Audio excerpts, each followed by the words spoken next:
Regardez, le sujet d'aujourd'hui, si vous voyez, Asimcha Baspaklaria Chassidit. La Simcha d'après une perspective chassidique.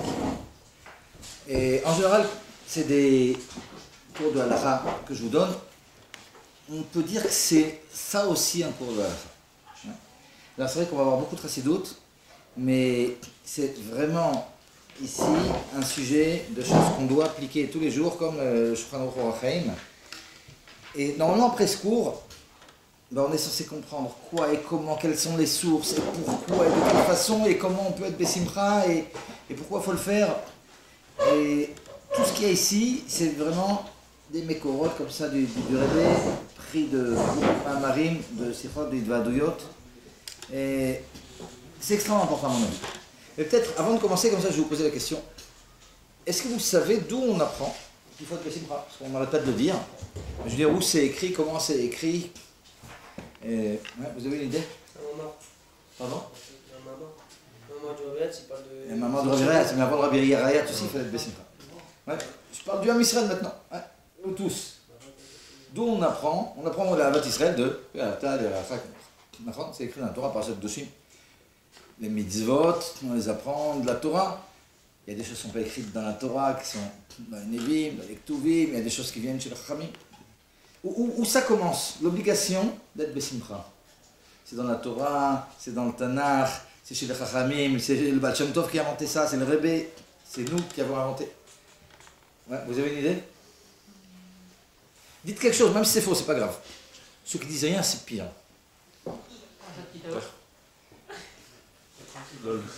Ouais, il y a une autre idée? Oui, c'est important, on est en Hadar, oh. Il faut quand même savoir pourquoi on doit être Bessimcha. Ok, Michel Khazal, c'est vrai, c'est un Mamar Khazal, mais de Masret Tanit, mais seulement, c'est en Hadar. Mais moi je vous demande pourquoi on doit être Bessimcha tout le temps. Ouais. Pardon? Bon, ok. Ok. Il a fait moi c'est bon. Regardez. Il y en a des fois qui me disent, il y a marqué Mitzvah Gdola liot besimcha tamid. Nachon? C'est écrit. Ouais. Bon, seulement Mitzvah Gdola liot besimcha tamid, c'est écrit dans l'écouté Moharan. Ouais. Donc, ok, c'est sympathique. Et c'est important et c'est vrai et c'est juste évidemment. Mais bon, c'est pas la source, c'est écrit dans l'écouté Moharan. Ok. Il doit être Hashem Bessimcha aussi, il y en a des fois qui me disent ça. Mais ça, c'est écrit dans Teilim. C'est sûr que c'est vrai aussi. Est-ce que c'est de là qu'on apprend? Ouais. Pourquoi vous m'avez pas dit Vesamarta Bechagecha? C'est écrit dans la Torah aussi. Mais c'est Bechagecha. Ouais. C'est pendant Sukkot ou d'après les Chachamim, c'est pendant tous les Chagim. Okay. Alors, ce que dit le Rav, c'est bon. La source dans la Torah de l'obligation d'être Bessimcha, c'est peut-être pas compté comme une des 613 mitzvot, mais malgré tout, c'est la source. La Torah, dans le Ekher, vous savez que dans Parashat Kitavo, on a là-bas toutes les clalotes. Et qu'est-ce qu'elle nous dit en rapport avec tout ça? Maintenant,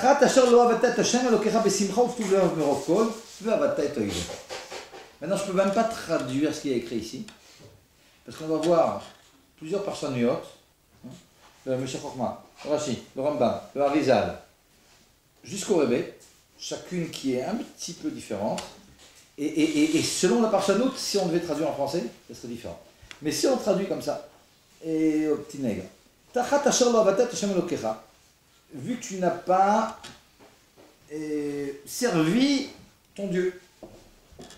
Après, je traduis comme ça, sans le ton, sans rien. Besimcha U'tulevav Merov Kol, ça veut dire, avec beaucoup d'enthousiasme, et alors que tu avais de l'aisance. À cause de tout ça, alors tout ça c'est quoi? On va essayer de le comprendre. Mais en fin de compte, finalement, tu vas aller servir tes ennemis. Donc on voit qu'il y a un problème ici qui fait qu'on va devoir aller servir ses ennemis. Et ce que j'ai fait ici, c'est que j'ai pris les parshanim et je suis allé depuis celui qui explique ça de la façon la plus simple jusqu'à celui qui exige le plus de simcha. Parce qu'il y en a, y compris Rashi, qui ne voit aucun rapport entre ce qui est écrit ici et la simcha, c'est pas ça le point. Alors regardez, je vais essayer de vous traduire ça. La traduction de base, comme ça, d'après le Meshech Chochma, qu'est-ce qu'il nous dit? Pourquoi va Est-ce que quelqu'un pourrait me dire en français? Pourquoi ici, d'après le Passouk, Eh ben, il arrive qu'on aille en galoute. C'est de ça que c'est Ginachon. On est parachat Kitavo, il y a plein de clalot. Il y a le fait de Vavata et Toivera, c'est le cible de la galoute. On va en galoute, on va devenir maintenant des esclaves de nos ennemis en galoute. Mais pourquoi? Qu'est-ce qu'on a fait pour ça? D'après le Passouk. Qu'est-ce qu'on a fait d'après ce Passouk? Voilà en galoute. Le Meshach Chochma explique comme ça. Tachat asher lo avatet shem lokecha. Vu que tu n'as pas servi à Kadosh Baruch Hu, tu n'as pas servi à Kadosh Baruch Hu, tu n'as pas fait la Torah et la mitzvot. Besimcha uvtuv levav merov kol, ça veut dire quoi d'après lui? Et c'est la raison pour laquelle tu n'as pas servi à Kadosh Baruch Hu, parce que tu étais en train de t'amuser. Vu que tu étais Besimcha uvtuv levav merov kol, tu avais tout ce qu'il te fallait, et puis bon, bah, tu kiffais ta vie dans toutes sortes d'autres choses, tu n'as pas pensé à servir à Kadosh Baruch Hu. Ok. Donc ici, ce qu'on en veut au type, d'après cette façon d'expliquer, c'est pas qu'il n'était pas Bessimcha, c'est que, vu qu'il était dans la bouffonnerie, et bien finalement, il n'a pas été au Vedet Kadosh Baruch Hu. On va en galoute parce qu'on n'est pas au Vedet Hashem. C'est là. On peut comprendre. On n'a pas fait Torah Mitzvot au point de faire Gilou Erayot, Avodah Zarah, etc. On va en galoute. Ok, c'est pas un grand ridouche. Rashi, c'est pratiquement la même chose. Vu que ce que je veux, c'est vraiment arriver à la chassidoute. Ouais. On ne va pas faire maintenant un grand pied de poule. Il met moins l'accent sur la simcha qu'on avait dans la bouffonnerie. Mais d'après Rashi aussi, dans le pshat, il s'agit de quelqu'un qui n'a pas fait Torah ou mitzvot. Il aurait dû le faire, il aurait peut-être dû le faire avec simcha, mais il s'agit de ça, et donc c'est pour ça qu'il va en galoute. Mais le grand ridouche, il commence avec le Rambam. Et là, ce que je vais vous dire, il y a énormément d'éléments, peut-être que des fois je vais vous dire, notez bien ici, parce qu'il y a plein de choses qui sont super importantes à savoir pour soi, pour la vie. Et aussi, quand vous allez parler à d'autres personnes, il y a des éléments de chassidoute ici, peut-être, j'exagère pas si je vous dis, il y a 15 ou 20 éléments de chassidoute extrêmement importants dans ce cours, qui vous serviront, qui sont des trucs qu'il faut connaître, quoi, pour la vie. Il y a ici le premier point qui est extrêmement important, c'est ce que dit le Rambam et ce que dit le Harizal. Et sachez que la plupart des personnes, ils se trompent. Ils disent au nom du Harizal des trucs qu'a dit le Rambam. Il y en a d'autres qui pensent que ce que dit le Rambam et ce que dit le Harizal, c'est la même chose. On va voir la différence entre les deux. Le Rambam, à la fin de Ilchot Sukkah Be'Lulav, il nous parle de l'importance de la simcha, et il explique ce pasouk de façon complètement différente de celle de Rashi. Parce que comme on a dit, le Meshach Chochma, Rashi, ils n'ont pas mis l'accent sur le fait qu'on n'était pas Bessimcha, ils ont mis l'accent sur le fait qu'on ne faisait pas Torah Mitzvot. Lo avatat shem lokecha. C'est ça que c'est ici. D'après le Rambam, il s'agit, celui qui va en galoute ici, de quelqu'un qui a fait toute la Torah et les Mitzvot. De ça il s'agit. Mais la raison pour laquelle il va en galoute, c'est parce qu'il ne les a pas faites Bessimcha. Et le pshat ici, d'ailleurs c'est un pshat qui est assez pachouk quand on lit le pasouk. Tachat, asher lo avatat shem lokecha, besimcha uvtuv levav merov kol, c'est pas la raison pour laquelle on ne va pas en galoute, parce qu'on était besimcha dans la clipa. C'est la façon dont on aurait dû servir à Kadosh Baruch Hu. Vu que tu n'as pas servi à Kadosh Baruch Hu, besimcha uvtuv levav merov kol, avec grande simcha et avec beaucoup de largesse, etc., tu aurais dû le faire. Vavata et toivecha, et bien finalement tu vas aller en galoute. Dans les mots du Rambam, à la fin du Ilchot Lulav, la simcha avec laquelle on doit faire les mitzvot, on doit aimer Kadosh Baruch Hu. Extrêmement important pour la suite, le Rambam ici nous parle de simcha par rapport aux mitzvot. C'est extrêmement important pour la suite. Pardon? Il y a un truc que je comprends pas. C'est important, c'est écrit dans la Torah qu'on a été créé juste pour servir notre Créateur. C'est vrai. Pourquoi concrètement le fait d'aimer va accomplir autre chose?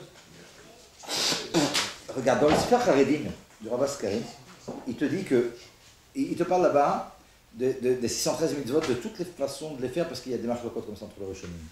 Mais il te dit dans l'introduction qu'il y a, je ne sais plus, 16 ou 17 façons avec lesquelles il faut faire les mitzvot. Je veux dire, pour qu'une mitzvah soit faite de shlemut, il ne suffit pas de la faire techniquement. Il faut qu'il y ait de la ratachem, il faut qu'il y ait des ratachem, il faut qu'il y ait ceci, il faut que cela. Si tu regardes dans Tania aussi, il te parle de ça. Alors c'est vrai que si tu te poses la question en 2 minutes, mais si j'ai pas tout ça, est-ce que j'ai fait la mitzvah? Oui, à un certain niveau, on l'a fait. Il y a des fois des choses sur Mergvim, par exemple le fait d'être conscient que tu fais une mitzvah, quand tu fais une mitzvah de Raïta, c'est Makev. Mais malgré tout, pour que ta mitzvah soit considérée comme une mitzvah shlema, ici c'est mamash mes fourrages dans le Rambam, et ben, sans cet élément-là, ta mitzvah, elle boite. Il manque quelque chose. un peu comme marqué dans le Zohar, que Torah et mitzvot qui sont faites sans un vavira, c'est comme un oiseau sans aile. Un oiseau sans aile, ok, c'est un oiseau, il est là, au niveau de ce que tu vas manger, en dehors des ailes, tu vas rater, ok. Il peut être vivant même, mais seulement un oiseau sans aile, il est amputé. Ouais. Ici, il y a un grand manque. Mais regardez ce que nous dit le Rambam. Donc, la simcha qu'il faut que l'on ait dans la Vatachem et dans le fait de faire le mitzvot, avoda gdolahi. Ça aussi, c'est extrêmement important. On nous dit le Rambam, avoda gdolahi. C'est-à-dire que c'est une avoda. Quand on dit que c'est une avoda, c'est un truc sur lequel on doit travailler. Il y a la même chose, il y a une simcha du Rebbe sur Bitachon Bachem. Aussi, c'est une avoda. Quand on dit que c'est une avoda, le type ne peut pas venir maintenant et dire, bah écoute, non, moi je peux pas, je suis pas sa mère là maintenant. Je viens de perdre 50 shekels. C'est bien. On te dit avoda gdolahi. On ne te demande pas maintenant, si il y a que le jour où il te met Bessimcha, tu viens de gagner 2000 shekels, ou 100 000 shekels, ou au loto, comme le type qui a gagné la semaine dernière 80 millions de shekels. Ah, c'est pas une chokma de Bessimcha. D'accord? Avoda gdolai. C'est un truc sur lequel on travaille. Vechol amonea atzmo misimchazo. Regardez ça aussi, ces mots. Vechol amonea atzmo misimchazo, celui qui s'empêche d'être dans cette simcha. Le simple fait que le Rambam il te dise ça de cette façon-là, c'est qu'en réalité, il y a quelque chose de tiv'i qu'il y a chez toi, et quelque part, tu ne te lâches pas. Tu n'es pas obligé de la chercher à l'extérieur. On te dit, celui qui s'empêche de. C'est quelque chose, elle est présente en réalité. Ouais. Il faut juste que tu débloques quelque chose. Alors, celui qui finalement ne sera pas sa mère, eh ben, il faudrait le faire payer. Ça, c'est le Rambam. Donc finalement, qu'est-ce qu'il nous dit le Rambam? Le Rambam, il nous dit la raison pour laquelle on va en galoute, c'est parce qu'on n'a pas fait les mitzvot avec Simcha. On a fait les mitzvot, mais on ne les a pas fait avec Simcha. Vous comprenez qu'on est monté au niveau du lachat. Rachid nous dit on va en galoute parce qu'on n'a pas fait Torah mitzvot. Le Rambam dit non, on va en galoute parce qu'on a fait Torah mitzvot, mais pas avec Simcha. Ok. Et c'est quoi le chidouche du Harizal là-dessus? Qu'est-ce qu'on peut dire de plus que ça? Vous avez une idée? Qu'est-ce qu'on peut dire de plus que ça? Le Rambam nous dit que même si on fait toute la mitzvot, mais on ne le fait pas au Simcha, ben Raoud elle est en galoute. C'est quoi le grand chidouche du Harizal? Parce que c'est vrai qu'Avav dans le Tanya, quand il nous rapporte l'importance de la Simcha, le Admor Zaken nous appelle l'importance de la Simcha tel que le dit le Harizal. Pourquoi on ne dit pas tel que le dit le Rambam? Le Rambam déjà il nous a montré l'importance de la Simcha. Vous savez ce qu'il dit le Harizal? Et je vous assure, c'est pas des mots, on va voir à quel point c'est extraordinaire. Au début, ça commence super dur. Pendant encore 10 minutes, on va se dire 2 minutes, waouh, mais quoi, il faut ceci et cela. Et après, on va voir à quel point Kadosh Baruch Hu il nous a donné de la vie, un cadeau, un truc de sanglé bémet. Ce cours-là, si on l'écoute comme il faut, votre vie avant et après, c'est pas la même. Et je dis pas ça comme ça, c'est pas de la démagogie. Après, je vous rembourse. À la fin du cours, si c'est fait. Regardez ce qu'il dit le Harizal. Le Harizal, il dit, alors je vais vous dire d'abord l'idée, après on va voir dans le texte, il y a 2 endroits du Harizal. D'ailleurs, vous savez que le Rebbe dans les sirotes, il te dit des fois, Aïn Sham, Re'e, tatatata. Va voir là-bas, ici. Si tu veux étudier la sirah, tu ne vas pas voir. Il manque quelque chose. Donc ici, vous pouvez me dire, ah, mais ça va, nous on est rabbin, on n'a pas étudié la Kabbalah. C'est vrai, mais que faire que le Rabbi, dans les sirotes, il te dit d'aller voir ces 2 mékorotes, ces 2 sources que je vous apportais. Donc ici, quand on va les étudier, on fait ce que nous demande le Rebbe. Maintenant, qu'est-ce qu'il dit le Harizal? Le Harizal, il te dit comme ça. Il te dit, non, on va en galoute, si on n'est pas Bessimcha, la plus grande des simafrot que vous imaginez. C'est-à-dire, disons que maintenant, vous allez mettre les tefillin.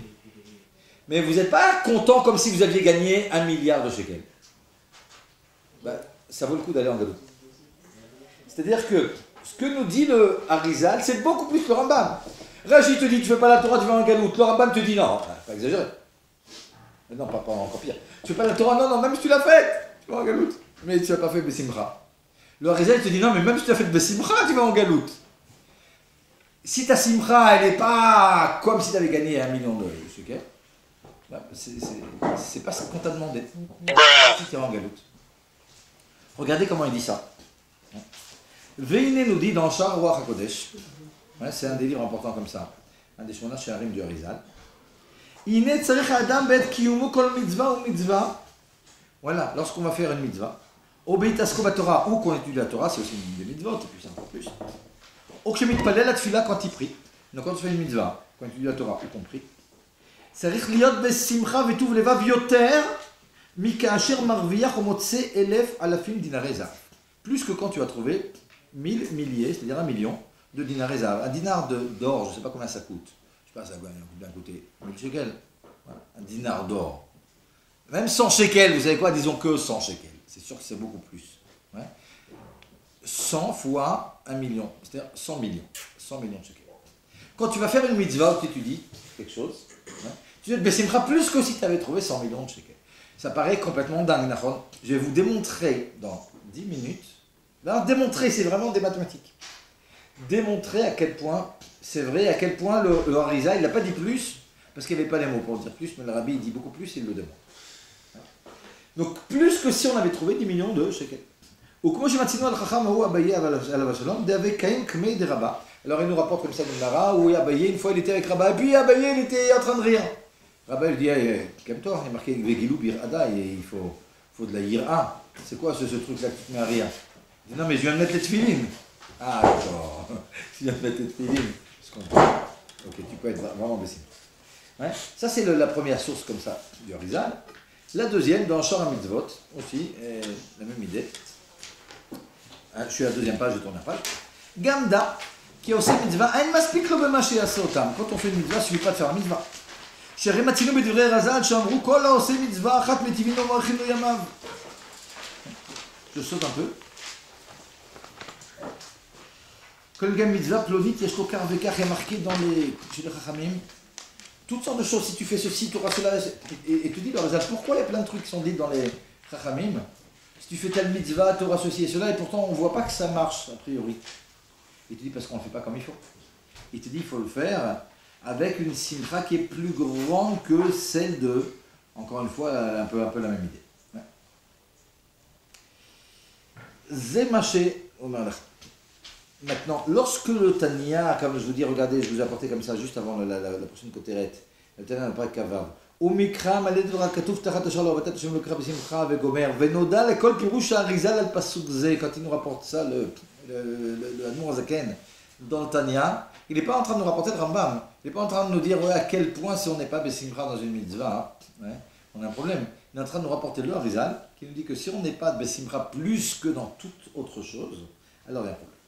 Alors déjà, avant de continuer de voir ce que dit le Rabbi, qui est infiniment plus grand que ce que dit le Harizal, encore, je vais juste ouvrir une petite parenthèse. Vous savez, il y a un moment où le Rabbi a commencé à parler de Inyan de la mezouza comme shmira. Bon, il y a attention déjà dans le Nachot qui parle du fait que la mezouza, c'est aussi une shmira. On fait la mezouza parce que c'est une des tarek mitzvot. Mais il y a une shmira aussi, c'est pas attention dans le Nachot. Maintenant, on connaît tous que le Rabbi, une des choses qu'il dit, c'est quand il y a un problème, c'est de vérifier les mezuzot et tout. Mais il est arrivé plein de fois qu'il y ait des gens, le type il est malade, il y a un accident et tout, après on vérifie les mezuzot, on voit que les mezuzot sont psoulotes. Ça te donne une mauvaise argacha, tu te dis des minutes. Alors quoi, ça n'importe la poisse, les mezuzot, la mezuzah elle est psoula, et le type il fait un accident. C'est vrai que c'est un problème. Il y a une tira où le Rabbi dit non, on n'a rien compris, c'est pas comme ça que ça marche. Ça t'encourage. Pardon? Ça t'encourage à aller les rendre cachés. Ouais, non, c'est vrai, mais si ça t'encourage de façon négative, ça c'est Shitat HaMussar, c'est pas la chassidoute, tu comprends? Si on te dit, si t'as les mezuzot psoula, le type va faire un accident, c'est pas tout à fait notre style, c'est pas comme ça, et puis c'est pas comme ça que ça marche, Bémet. Alors c'est quoi le Nyan Yantra du Rabbi où il explique que c'est tout le contraire. Il te dit comme ça. C'est sûrement pas la mezuzah psoula qui va te donner un problème. Ouais. Si le type il a un problème, c'est à cause de sa Avodat Hashem. À cause de notre Avodat Hashem, il peut y avoir, c'est très mourkav en réalité, ça peut être des gilgoulim, tout ce qu'on veut, mais à cause de beaucoup de choses qui n'ont rien à voir avec la mezuzah, eh ben le type maintenant, et il a une dira au-dessus de la tête. C'est là. Et on voit bien quoi, que ça arrive qu'il y a des gens qui ont des accidents, donc c'est pas quelque chose de nouveau. Mais seulement, ce que veut nous dire le Rebbe, c'est que cette personne-là qui avait une xéra au-dessus de la tête parce qu'elle a fait ceci et cela, si elle avait eu une mezuzah kshera, eh bien ça l'aurait protégée.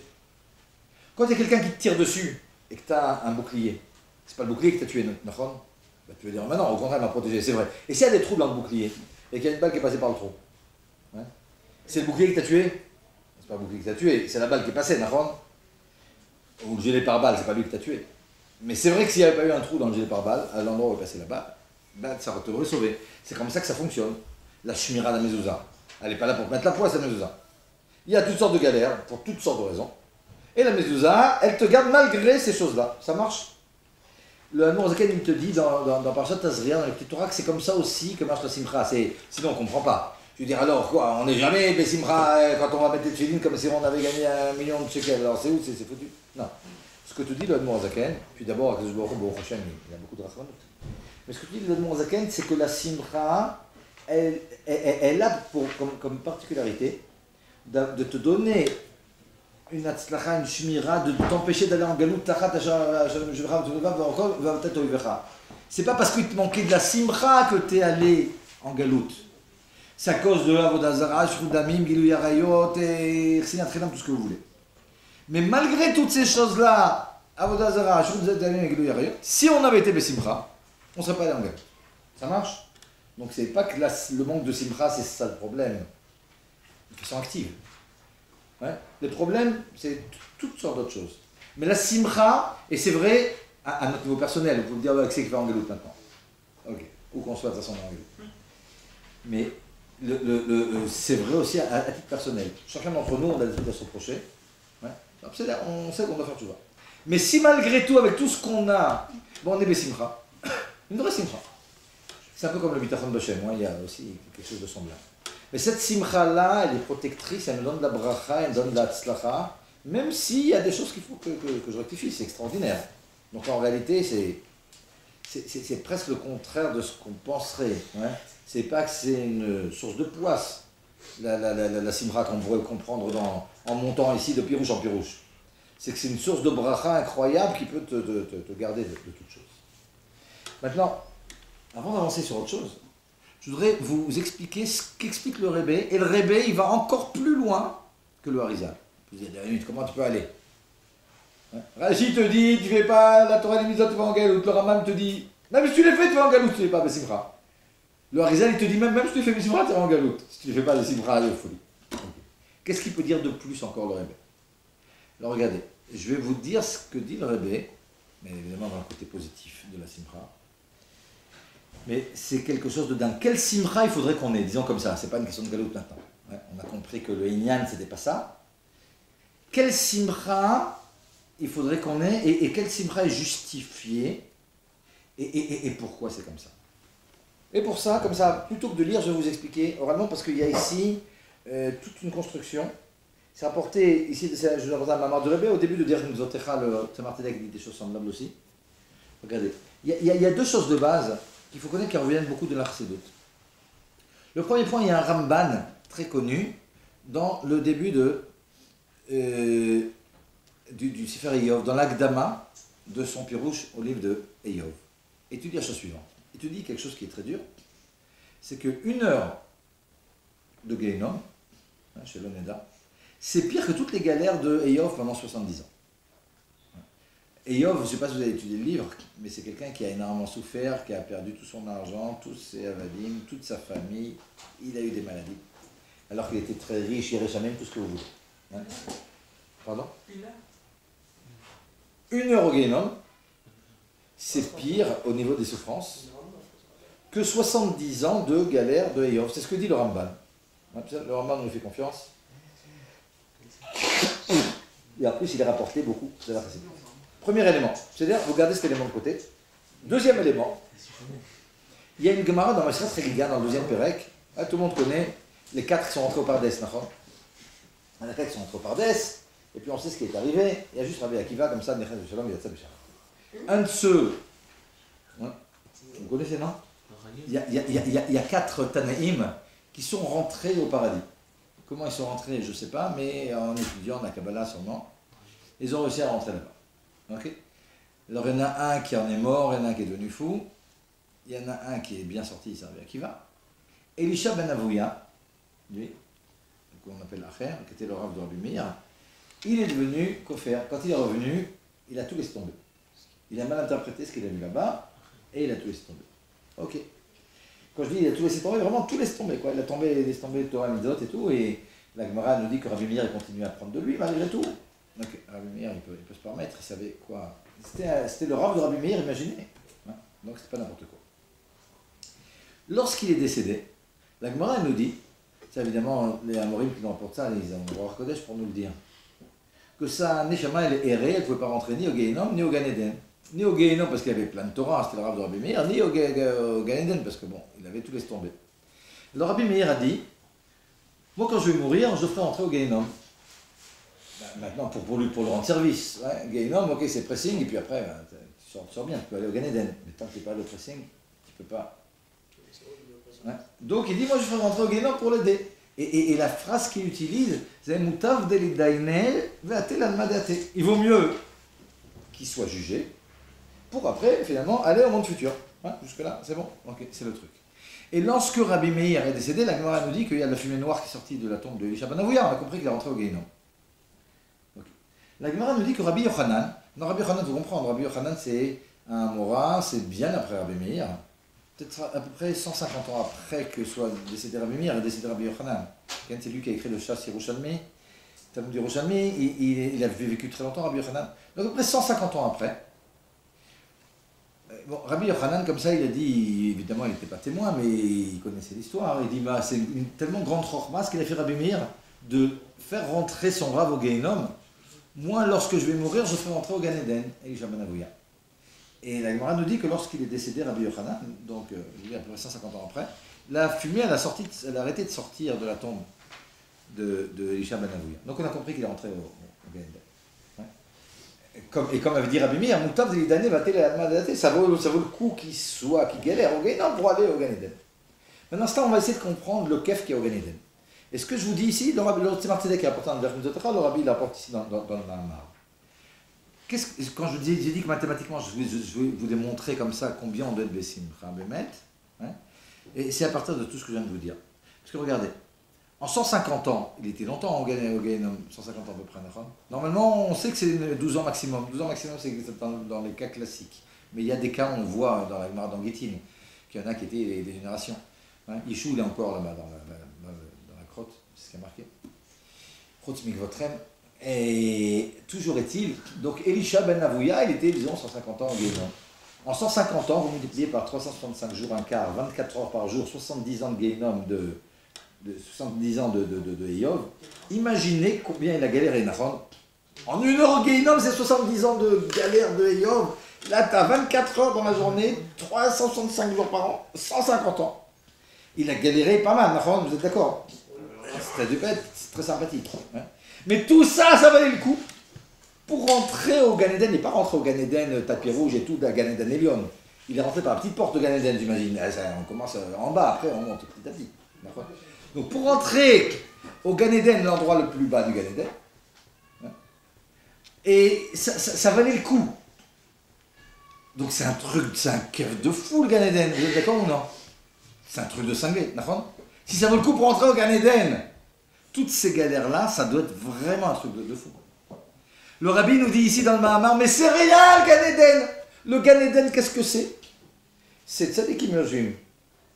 Betrotem Berachem, Menenim Ziv Ashrina. Ils ont le Ziv Ashrina, ils ont des rayons de soleil. C'est quoi le rayon de soleil?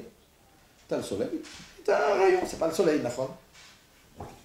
Le rayon de soleil, c'est quoi? Si vous regardez comme ça dans le Tanya, par exemple, la Metzan et la Mettet, alors ça, c'est pas avec la Mettet. Hein, il te dit que ce soleil-là, c'est ta Torah et Mitzvot. Et ta Torah et Mitzvot, alors ça, c'est le soleil. Et de là-bas, de ta Torah et Mitzvot, t'as un petit rayon comme ça qui vient, qui te fait kiffer au Gan Eden, tu te bronzes. C'est ça le Gan Eden. C'est sympa, c'est sûrement sympa de folie. Ouais, si ça valait toutes ces galères. Mais le Rabbi te dit, attends, mais c'est rien devant la Torah et les Mitzvot. C'est un rayon qui est sorti. Vous savez que qu'il y a un contraste comme ça de Kol Yisrael Shemrel en bas du Rebbe. Ouais. Et là-bas, il parle du Gan Eden. Quand on parle de Olam Haba, c'est trompeur dans Chazal et chez les Rishonim. Des fois, on te parle du Gan Eden, des fois, on te parle de Triat Amitim. Mais Triat Amitim, vous comprenez, c'est rapporté beaucoup dans la Chassidut, c'est infiniment plus grand que le Gan Eden. Ouais. La preuve, nous dit le Rebbe, c'est quand même Moshe Rabbeinu qui est dans les endroits les plus hauts du Gan Eden, lui, il sort pour Triat Amitim. Et pourquoi c'est infiniment plus grand? Parce que qu'est-ce qu'on a dans Triat Amitim? Notre Triat Amitim, c'est pas Nehenim Miziv Ashrina. C'est pas des Horot. Ce dont on est Nehena, c'est de la Tzum de Kadosh Baruch Hu. La Torah et les mitzvot, Kadosh Baruch Hu, ils sont un. Cette Torah et ces mitzvot, c'est de la Elokut. c'est le soleil qu'on a là maintenant, c'est pas le rayon de soleil. C'est rien le Gan Eden. Le Gan Eden, les gens qui sont au Gan Eden, qui kiffent de folie d'après ce qu'on a compris ici, mais ils attendent qu'il y ait très Ametim pour kiffer. C'est infiniment plus grand, au point où le Gan Eden, on n'en parlera même plus quand tu auras. Mais cette chose-là, en réalité, cette chose-là, qui sera notre Sachar finalement, à Triat Ametim, qui est finalement cette Torah Mitzvot, c'est ce qu'on est en train de faire. Vous connaissez la blague comme ça, au type qui a comme ça, il y a deux types. Un de 70 ans et un de 25 ans. Ils sont en train de pêcher les deux. 70 ans, il dit, mais qu'est-ce que tu fais ici? Ben, je pêche. Et toi? Il dit, ben non, je sais pas, va travailler. Il dit, mais pourquoi je veux travailler? Ben, travailler pour moi. Gagner de l'argent. Et après? Ben, tu mets de l'argent de côté. Et après? Ben, regarde, après, ben, tu arrives à la retraite, tu peux kiffer, tu viens pêcher. Il dit, ben, c'est ce que je fais dès maintenant. Mais c'est exactement ce qu'on fait, comprenez. Quand on est en train d'étudier là maintenant la Torah, ce kef de folie dont je suis en train de vous parler, il faut dire, bah, je sais pas en train de kiffer comme si j'avais 1 million de shekels et... Mais c'est derrière. Mais en potentiel, c'est ce qu'on a. À Gazourourou pour qu'on puisse avancer, qu'on ne soit pas comme dans la mer Rouge comme ça, on n'arrive pas à avancer tellement on kiffe. C'est des fois, dans le limoud, on est dans une svara, attention d'un truc, le type il va tellement bête pas à l'autre qu'il n'arrive pas à avancer. Baruch Hashem, Akadosh Baruch Hu, il ne nous donne pas la possibilité de comprendre ce qu'on est en train de faire, de kiffer vraiment. D'abord pour qu'on ait la preuve shit. Parce que si c'était clair le kef qu'il y a dans cet ardoute avec Akadosh Baruch Hu qu'on a dans la Torah et les mitzvot, bah, tout le monde ferait ça, puis il n'y aura aucune chorma. Et en plus, on ne pourrait pas birlal vivre si on sentait cet ardoute avec Akadosh Baruch Hu. Cette chose-là, on aura le moyen, le paradoxe de la Géoula, c'est qu'on est en ardoute avec la seconde d'Akadosh Baruch Hu, et avec ça, on est vivant malgré tout. Mais toute cette ardoute avec Akadosh Baruch Hu qui est censée nous donner ce tanou guinoui, c'est ce qu'on est en train de faire maintenant. N'importe qui a étudié le Tania à partir du Perek Dalet, il sait ce inyan-là, que quand on fait la Torah et les mitzvot, la Torah c'est le raton d'Akadosh Baruch Hu, c'est un avec Akadosh Baruch Hu. Les mitzvot, enfin la Torah c'est la Chokhmat Hashem, c'est un avec Hashem. Les mitzvot c'est le raton d'Hashem, c'est un avec Hashem. Quand on fait Torah et mitzvot, on est en ardoute avec Akadosh Baruch Hu lui-même.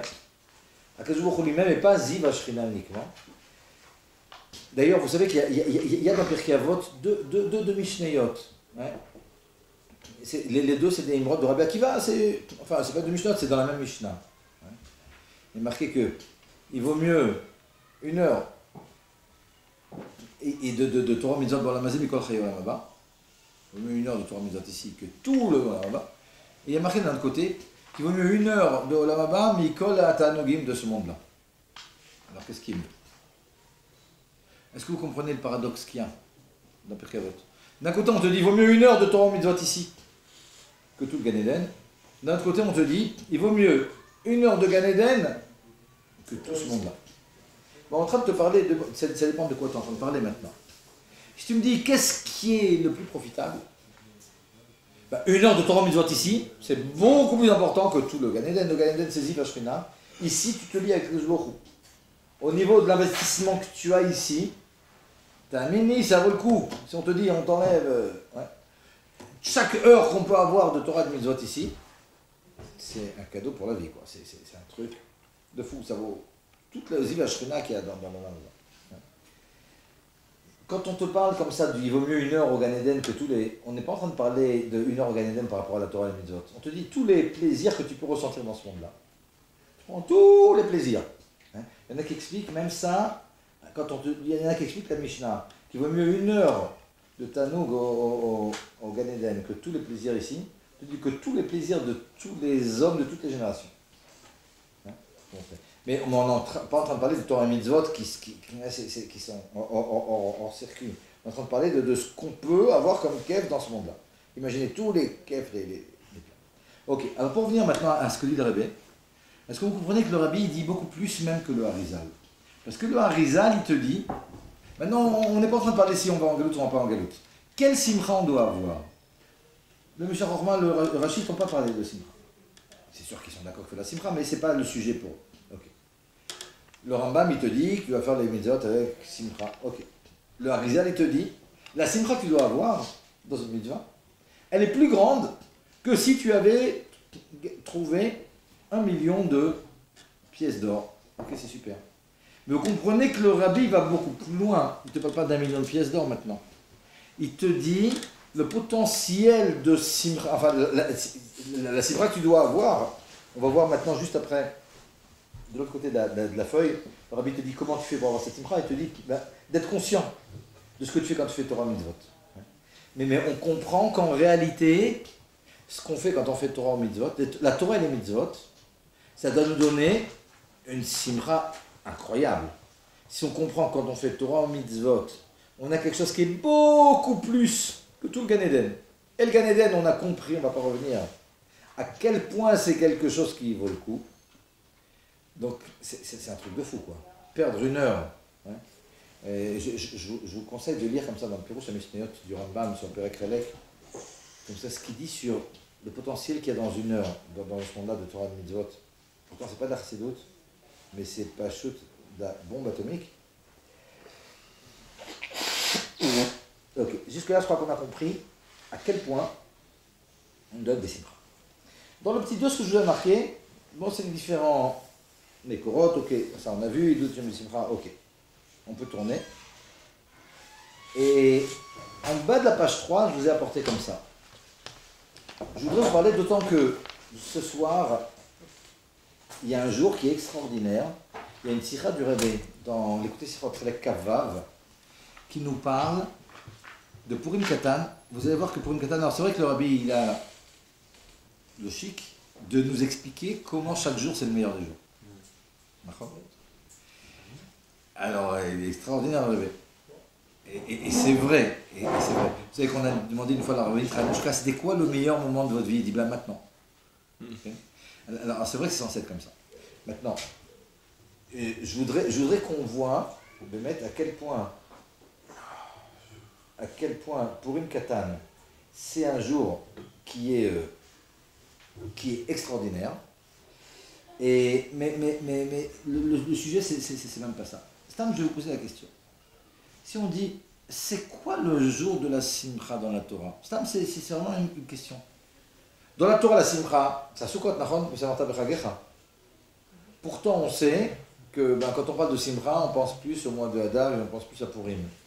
Bon, évidemment, Purim, c'est pas dans la Torah. D'accord? Mais c'est quoi le rapport entre les deux? Il y a une sikha que je dois résumer, ce matin je dois résumer ici, à la page 4, ce qui est écrit, je l'ai écrit avant de venir ici, je vais rentrer dans ce truc-là, quelque chose que je viens d'ajouter. Ouais. C'est le résumé comme ça d'un point extrêmement important de la sikha et que je veux vous donner, d'autant que ça concerne spécialement demain. Le Rabbi dit la chose suivante, il dit quand tu regardes dans le Rambam, c'est quand il parle de la simcha, il te parle de la simcha. Dans Sukkot, il te parle, c'est dans les Chot Sukkot Lulav qui te parle de ça. Et dans la Torah aussi, mais ça en tape grâce par rapport à Sukkot que ça a porté. Et pourtant, nous, on a l'habitude de parler de la Simcha à Purim, etc. Alors ouais, où on en est? Et il explique la chose suivante. Il dit réellement dans la Torah, la grande Simcha, la Simcha, la source de la Simcha, c'est à Sukkot. C'est à Sukkot, c'est à Shmini Atzeret, c'est à Simchat Torah. Ouais.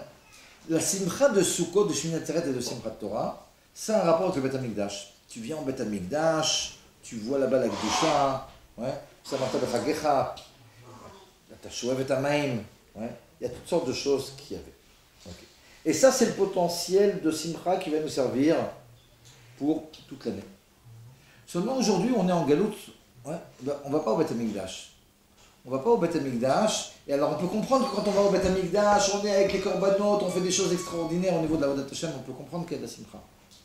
Mais maintenant, il nous faut une source beaucoup plus proche de notre vie de tous les jours, qui n'a rien à voir avec le Beth HaMikdash. Et c'est pour ça, nous dit le Rebbe, qu'il a fallu qu'il y ait autre chose, dont la source, elle est dans Sukkot, mais qui est beaucoup plus proche de nous, et c'est le Minyan de Purim. Parce que Purim, c'est pas un jour comme ça, de Yom Tov, c'est pas un jour... c'est un jour beaucoup plus... on peut travailler, etc. Rabbi nous dit, c'est un peu comme si tu prends le cerveau et le cœur. Dans le cerveau, tu peux arriver à une compréhension de toutes sortes de choses. D'ailleurs, on va en parler plus longuement juste après. Mais dans le cerveau, il y a toutes sortes de choses qu'on peut comprendre. On peut comprendre pourquoi on doit être Bessimra, c'est ce qu'on vient de faire. On a essayé de démontrer pourquoi on doit être Bessimra. Mais est-ce que pour autant ça va arriver jusqu'au cœur? C'est pas si évident de faire descendre les choses depuis le cerveau jusqu'au cœur. Nous dit le Rebbe, c'est vrai, en Galoute, c'est très très dur. On va voir dans un autre Mahamar, il y a les Metzaré à Garonne. Dans le cou, il y a beaucoup de choses qui vont bloquer. Donc, Sukkot, ça représente le cerveau, ça représente le mois de Tishrei. Le mois de Tishrei, c'est le Rosh. Il y a Rosh Hashanah, c'est le Rosh de toute l'année. Le Rabbi nous dit, toute la Yirat Shamim de l'année, c'est par rapport à Rosh Hashanah. Toute la Tchouva d'année, c'est par rapport à Kippour. Toute la Simra d'année, c'est par rapport à Sukkot. Il y a le potentiel de toute l'année. Mais pour prendre toutes ces choses-là qui sont extrêmement hautes, qui sont près d'un Rosh, les faire descendre dans le cœur, c'est extrêmement difficile parce que le cœur est le plus proche du monde Choulin. Et Rosh Hashanah, Kippour et Sukkot, c'est beaucoup plus loin. C'est des choses qu'on rapporte avec le Beth Amikdash. C'est pour ça, nous dit le Rebbe, qu'on avait besoin de Purim. Mais le Rebbe continue. Il dit, mais attention, Purim aussi. Alors c'est vrai que Purim, ça aide beaucoup parce que c'est pas un jour comme Shabbat, c'est pas un jour où il y a beaucoup de doucha. Donc c'est ce qui va te permettre de faire descendre la simcha jusque dans les choulines, parce que nous, ce qu'on veut, c'est le simcha tout le temps. Mais le Rebbe, il te dit, non mais malgré tout, Purim, il y a quand même pas mal de mitzvot. Ce qu'il veut le Rebbe, c'est qu'on trouve quelque chose qui nous permette d'être besimcha, même quand on n'est pas dans les mitzvot. Et on va développer cette idée. Dans les mitzvot, on va essayer de comprendre, et ça c'est un des grands chidushim du Baal Shem Tov, on va en parler sous plein d'angles. Quel est le Inyan et comment on peut être besimcha, même si on n'est pas en train de faire une mitzvah. Est-ce que Birla, on doit être besimcha? On va analyser tout ça. Mais en tout cas, la source du Inyan, nous dit le Rebbe, c'est Purim Katan. Il te dit Purim Katan, c'est comme Purim, c'est un Zachar à Purim. Mais il n'y a pas la... C'est extraordinaire. Parce que c'est une sikha, si le Rebbe ne le disait pas jamais, on aurait pu dire un truc comme ça. Dans la sikha, il te dit, le Rebbe, qu'il y a des choses dans la Torah et les mitzvot qui vont t'empêcher d'être vraiment Bessimcha complètement. Pourquoi? Parce que le fait d'avoir la Kabbalah Tol Malchut Shamim maintenant, la Kabbalah Tol Mitzvot, ça te crispe un peu. Ça te met de la yira et ça te diminue un peu la simcha. Donc, s'il faut être le Rebbe, jamais on aurait pu oser dire un truc comme ça. Regardez dans l'écoutez Sichot et Chelek Kavav, il y a une sikha après Tetzavé là-bas sur Purim Katan. À la fin de la sikha, le Rebbe il dit ça, comme ça sur un mot, c'est fou qu'on puisse dire ça. Mais le Rebbe il veut maintenant qu'on ait un jour où il n'y a pas tous ces inyanim-là de Gdusha. Un, parce que quelque part ça te stresse un peu. Et de deux, parce que ce qu'on veut, c'est pouvoir amener la simcha jusqu'au truc de tous les jours. Quand tu manges, quand tu marches, etc. Ben, tu dis, il y a Purim Katan. Purim Katan, c'est ça son inyan. Ils viennent de temps en temps, tous les 2-3 ans, comme ça, 3-4 ans. Il vient cette fois en 19 ans. Ok. Il y a un truc que je comprends pas. On dit que chaque jour, on se tient à peu près comme. On se tient devant le. Kadosh Baruch Hu. Alors d'un côté, si tu te tiens devant un roi, et surtout devant le roi des rois, tu te dois de tenir bien. Alors, comment tu peux être Bessimcha n'importe quand, et comment, si de l'autre côté tu dois avoir beaucoup de hira, parce que... C'est nachon. Regarde, ça c'est quelque chose qui revient beaucoup dans la Chassidut. On a les deux choses. On a la hava, on a la hira. On a Kadosh Baruch Hu qui est roi, on a Kadosh Baruch Hu qui est père. Si on essaye d'avoir une avodat Hashem qui est faite que d'une forme, alors on tombe complètement. Ouais, il y a des sirops du Rebbe qui expliquent que quelqu'un qui veut être uniquement que dans la simcha, il va arriver à la bouffonnerie. Il lui faut la hirat Hashem pour le limiter à la vraie simcha. Et inversement, si quelqu'un, c'est que dans la hira, il va tomber dans la tristesse. Donc il lui faut la simcha à côté de ça. Donc de toute façon, on t'a pas dit maintenant que simcha, ça y est, c'est fini les enfants, on va kiffer. Ouais, parce que là, on va arriver à la Lelout, on va arriver à la bouffonnerie. On va dériver d'une simcha elokite, on va passer à une simcha de Lelout. Ouais. Donc tu as raison, on ne peut pas envisager une avodat Hashem qui n'est basée que sur la simcha. Ouais. Mais de la même façon, on ne peut pas envisager une avodat Hashem qui est basée que sur la hira. Imagine, tu connais, il y a des bâtiments midrash comme ça. Le rabbi parle de ça aussi. Vous savez, il y a des vaduyot où le rabbi, il a des trucs comme ça, il est cynique. Mais alors il y a comme ça ici, tout un théour, des gens qui disent non, je vous en prie, ne me demandez pas de danser maintenant. Non, moi, ce qui m'intéresse, c'est la Torah. Ne me dérangez pas. Alors les gens d'abord ils vivent dans un film, et finalement c'est quoi le truc? Le truc c'est que finalement ils vont être tristes tout le temps. Tu vois ça dans les histoires, tu lis dans les histoires comme ça du Rabbi Rayatz, comment il te présente les choses. C'est à l'époque du Baal Shem Tov, le type qui était farouche, ouais, qui parlait pas, qui mangeait pas, qui buvait pas, qui jeûnait tout le temps, il était toute la journée avec le talit, tête filine, etc. C'est super, super. Mais quand le Baal Shem Tov lui dit, mais lama incha mefarnes ta Kadosh Baruch Hu, pourquoi tu donnes pas la parole à Kadosh Baruch Hu? Qu'est-ce que tu prends la tête maintenant? Tu es en train de dire la Torah, tu me dis des bêtises, t'es pas la même face que Kadosh Baruch Hu. C'est quoi le Inyan? Non, Kadosh Baruch Hu, et finalement il voulait lui faire passer ce Inyan-là de Kadesh Kochomer, de Simcha, etc. Donc c'est extrêmement important, ouais, la Yira, mais la Yira tout seul, ça dévie à la Tzvut, ça dévie à la tristesse, et donc il faut absolument les deux. Donc quand on est en train de parler maintenant de Simcha, on ne parle pas de Simcha sur le Cheshvan de la Yira. Ouais. C'est la Simcha en plus de la Yira, mais il faut les deux, il faut les deux kavim. Ok. Et donc ici, pour une Katan, tout son Inyan, il est là pour nous donner de la Simcha dans tous les jours, sans toutes ces agbalotes que l'on a, et parce que c'est un jour qui vraiment, en dehors de Mitra, vous savez qu'à Mitra on ne fait pas Tachanoun là aujourd'hui, hein, mais en dehors de ça, qu'on ne fait pas Tachanoun là, puis demain, bon, il y a marqué dans Shulchan Aruch que c'est bien de l'arbot Ktsat Beseuda. Je veux dire, en dehors de ça, c'est un jour qui est Choulin, on peut travailler, on peut, hein, et on n'a pas toutes les mitzvot de Purim. Hein. Et bien ce jour-là, tout son Inyan, c'est de faire passer la Simcha, c'est un potentiel de Simcha, pour les jours de Chol. Alors tout le potentiel, il commence à Sukkot. Hein? On a Purim qui est en dessous, on a Purim Katan et on a tous les jours. Tov. Et à la page 5, je vous ai apporté comme ça dans la piste 4, je parlais tout à l'heure du Sefer Haredim. Le Sefer Haredim, comme ça, il nous dit qu'il y a un certain nombre de conditions à remplir pour faire les mitzvot, dont le fait qu'il faut être Bessimcha. On l'a dit tout à l'heure, mais il rajoute la chose suivante. Regardez ce que j'ai mis en bold comme ça, en moudgash, page 5, à la fin de la première piste. Le Sefer Haredim, il nous dit Vechen gila arav chassid amekubal morenu arav Yitzhak Ashkenazi zatzal leish sodo. Le Rav Askari, il était de la période de Rabbi Yosef Karo et du Harizal. Il dit, vous savez que le Harizal, il a dit à quelqu'un à qui il raconte ses secrets, à un ami à lui,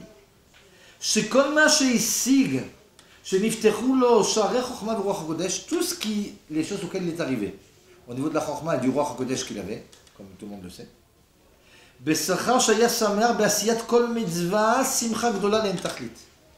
le Harizal lui-même, il est méïd, que la raison pour laquelle il est arrivé à tout ce à quoi il est arrivé au niveau de sa réussite dans le limoud de la Torah et dans le Ruach HaKodesh, c'est grâce à la simcha qu'il avait dans les mitzvot qu'il faisait. C'est important. On a vu tout à l'heure, ouais, le Harizal dans Shar Ruach HaKodesh et dans Shar HaMitzvot, comment il décrit quelle simcha on doit avoir. Ouais. Évidemment, c'est ce qu'il faisait lui aussi. Mais là, maintenant, on apprend quelque chose de plus, que la raison pour laquelle il est arrivé à tout ce à quoi il est arrivé, d'après ce qu'il dit lui, ouais, c'est grâce à la simcha qu'il avait. Vous savez qu'il y a un Yerushalmi qui dit que Yona Navi, il est arrivé au Ruach HaKodesh par la simcha qu'il avait dans Simchat Bet HaShoeva. C'est-à-dire qu'à Sukkot, il est arrivé à un niveau de simcha tellement grand, c'était pas que c'était un grand Talmid Chacham comme Ishaïa, ouais, mais il est arrivé à une simcha tellement grande, la Simchat Bet HaShoeva, qu'il a eu le Ruach HaKodesh qui est tombé sur lui. C'est comme ça qu'il est arrivé à la Nevoua même. Ouais. Donc ça montre à quel point la simcha, elle est. Okay.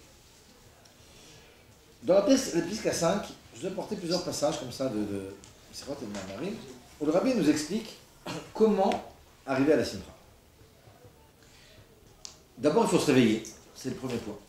Parce que si vous dormez, quand on dort, on ne peut pas être simcha.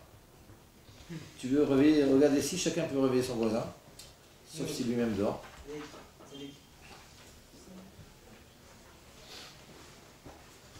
Vous voulez entendre une blague et puis on continue?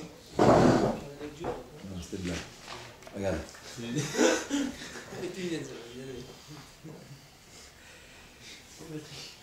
Regardez. Est-ce que vous suivez? Le Rabbi nous demande comment on peut arriver à la simcha. C'est là, je vais vous dire quelque chose.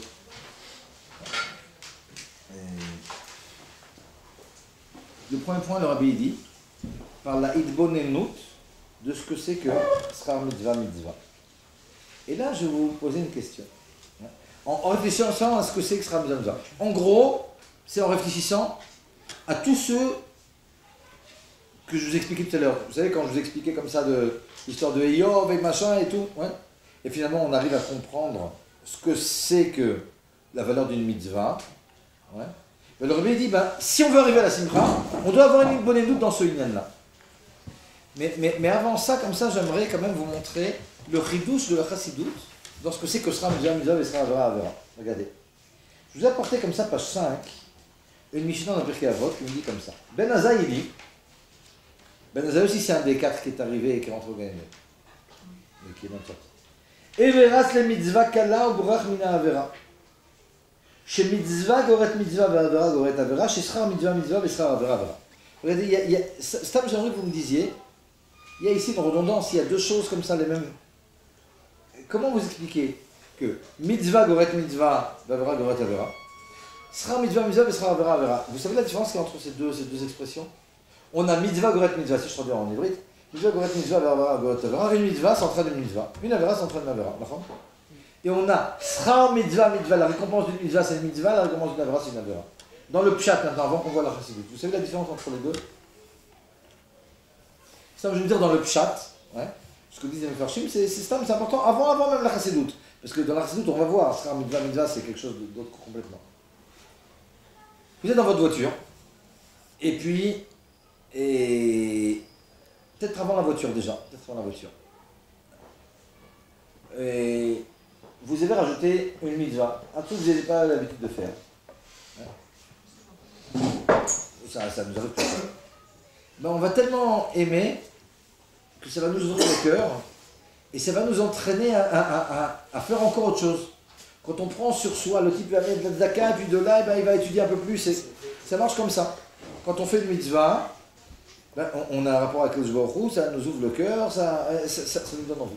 Ça, c'est une chose. Et cette chose-là, ça s'appelle mitzvah, goret mitzvah, ve'avera, goret avera. Quand je fais une mitzvah, ça m'encourage et je sens quelque chose de plus et j'ai tendance à faire une autre mitzvah. Et pour la vente, on connaît aussi. Donc on commence à faire une petite avera, puis on a jamais choix. Sra mitzvah, sra avera, c'est autre chose complètement. Ça n'a rien à voir avec quelque chose de naturel. C'est quelque chose de Eloki. J'ai pris quelqu'un en train. Hein? Ok, j'ai fait une mitzvah. Je descends à un endroit, et Akadosh Baruch Hu, il fait en sorte qu'il veut me donner encore un srout. À l'endroit où je vais descendre, il y a un autre qui vient me dire, ah tu vas là-bas? Ben ouais, exactement, justement. Il aurait pu me mettre personne, ou bien mettre un type qui va dans une autre direction. Ouais, j'aurais pas fait cette mitzvah. Sra mitzvah, ça n'a rien à voir avec si tu es plus en condition ou pas. Ça a un rapport, nous disent les Mefarshim, avec ce que Akadosh Baruch Hu, maintenant, il va te donner comme srout de pouvoir faire une mitzvah sans même que. Il faut quand même une opportunité pour faire une mitzvah. C'est pas tout le temps que tu peux faire une mitzvah, surtout une mitzvah qui est facile, etc. Ou bien tout d'un coup, le type il a fait une mitzvah, et bien Akadosh Baruch Hu, il va faire en sorte que, il va passer, il faut que ce soit la nuit, et puis il va voir un oiseau comme ça sur un nid. Ça, on n'a pas recherché. Si on le recherche, on ne peut pas faire la mitzvah. Qui crée, il y a marqué, il faut que ce soit Keilu Bemikre. Donc ça, c'est vraiment l'exemple de Sra Mitzvah. Tu as fait une mitzvah, Akadosh Baruch Hu, il va te faire en sorte que tu vas pouvoir faire Shilua Haken. Donc, mitzvah, goret mitzvah, c'est au niveau TV. Tu fais une mitzvah, tu as envie plus de façon naturelle de faire une mitzvah. Sra mitzvah, c'est au niveau Eloki. Dans la chassidut, on explique autre chose. C'est pas la place, mais c'est en plus. Et c'est important chaque fois que vous étudiez quelque chose d'aller voir les Mekorot pour savoir. Parce que quand on étudie Tania, Sra mitzvah, c'est important 2 fois. On va pas réclamer le zayin, on va pas réclamer la tête. Ça n'a rien à voir avec ce que je viens de vous expliquer. C'est un deuxième niveau. Sra mitzvah, on vient d'expliquer comment c'est dans le chat. D'après la chassidut, c'est apporté 2 fois. Une fois pour réclamer le zayin, une fois pour réclamer la tête. Au prek, je commençais par le perek d'Afka, la mettre tête. Pour aller. Dans le perek, la mettre tête, Sra mitzvah, il nous parle du Gan Eden. C'est quoi le sachar d'une mitzvah? C'est la mitzvah elle-même.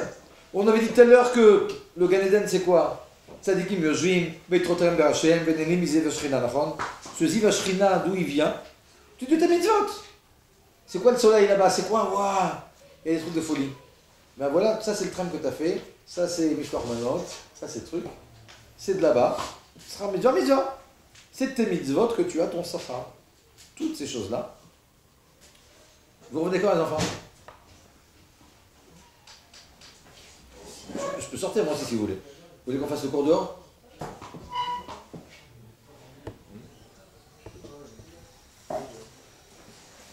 Sra mitzvah d'après le Tanya Perek Lamed Tet, c'est que quand je suis au Gan Eden, ce Ziva Shrina, c'est des rayons. Si vous avez du radium comme ça, vous savez, tout ce qui est radioactif, hein, il y a des, selon la radioactivité, il y a des rayons alpha ou bêta ou gamma comme ça qui vont sortir. C'est ça les mitzvot. Les mitzvot, c'est comme du radium, c'est comme quelque chose de radioactif, du plutonium, du uranium, tac. C'est nos mitzvot. Et puis, comme ça, on est irradié comme ça. Ok? C'est ça, sera mitzvah. C'est ta mitzvah qui est là-bas. Le soleil que tu vois là-bas, c'est ta mitzvah. Okay. Ça, c'est Perek Lamed Tet. Dans le Perek Lamed Zayin, l'Admour Azaken, il te reprend ce lien de sera mitzvah pour te parler d'autre chose. Il te parle maintenant de Triat HaMetim. Il te dit tout le Ta'anouk de Triat HaMetim, ici dans ce monde-là, pas au Gan Eden, c'est la mitzvah que tu as faite, que c'est que de la Elokut, eh ben, elle va s'ouvrir à toi, tu vas en profiter, tu vas avoir un Yehoud avec les Baruch. Toutes les mitzvot que tu as fait, tous ces Yehoudim avec les Baruch, c'est des choses qui sont nitzrim, c'est des choses qui sont pour l'infini. C'est ça qui va te donner finalement le ta'anoug de Triat HaMetim. Mais seulement, ça ne sera plus des rayons. Hein, c'est pas le rayon gamma qui va être rejeté par le radium, c'est le radium lui-même. Ça marche? Ok. Et bien, le Rebbe, il te dit, si tu veux être Bessimcha, ben réfléchis à ça. À Idbonenout dans toutes ces choses-là, le fait de réfléchir à, waouh, je suis en train de faire une mitzvah maintenant. On va prier. Ah, quand je prie, je fais une mitzvah. Ok. Et je vais me dire pendant la prière, mais c'est de la folie. Je suis en train de faire une mitzvah. Ok. Quand je fais une mitzvah, c'est le Ratzon d'Akadosh Baruch Hu. Le Ratzon d'Akadosh Baruch Hu, c'est un avec Akadosh Baruch Hu. Je suis en train de m'entourer ici de Elokut. Cette chose-là, c'est comme du radium. C'est plus qu'au Gan Eden où j'aurais juste le rayon gamma qui sortait du radium. C'est le radium lui-même. Le Rabbi dit, bah, si tu es conscient quand tu fais une mitzvah de ce yichud que tu as, ça va te donner une simra de fou. Parce que cette chose-là, elle est bien plus grande que le Gan Eden. Et le Gan Eden, c'est bien plus grand que tout ce qu'on a vu jusqu'à maintenant. Donc cette idbonenout, cette prise de conscience de ce que c'est qu'une mitzvah, ça c'est censé nous donner une simra de folie. Jusque-là, vous êtes avec moi? Non? Super. Maintenant, je vais vous dire quelque chose. À la page 6, je vous ai apporté un autre mamar du Rebbe. Tafin Nutzan, j'ai marqué la référence en bas de la page 5, qui dit la chose suivante. Là aussi, je vous le résume comme ça dans mes mots.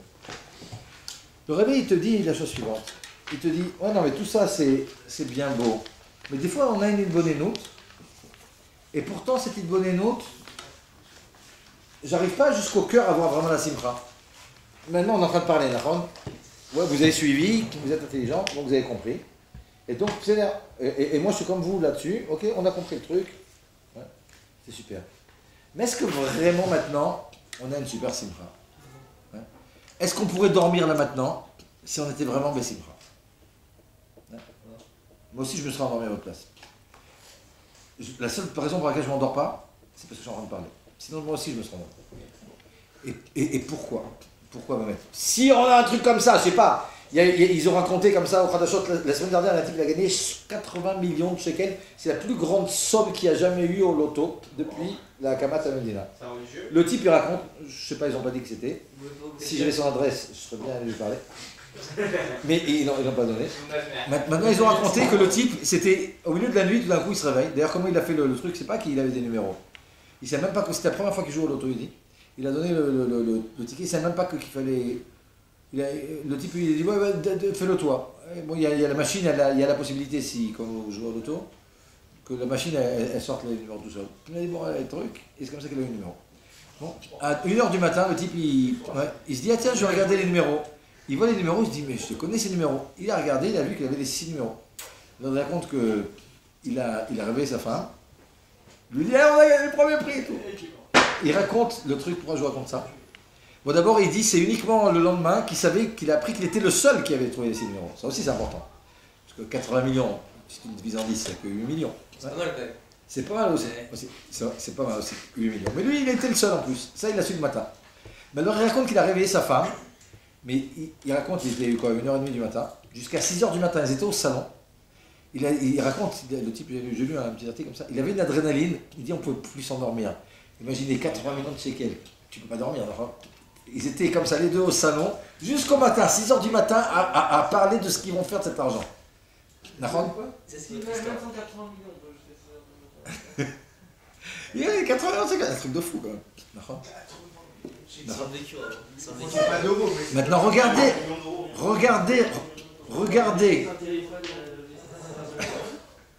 Regardez, je vous ai rien que raconté l'histoire, c'est-à-dire on n'a même pas l'odeur du truc déjà tout le monde s'éveille.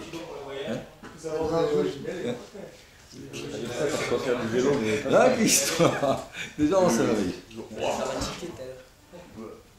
Donc en réalité, quand le truc, c'est quoi notre problème donc? Regardez. 80 millions, c'est pas mal. Les enfants, regardez. 80 millions, c'est pas mal.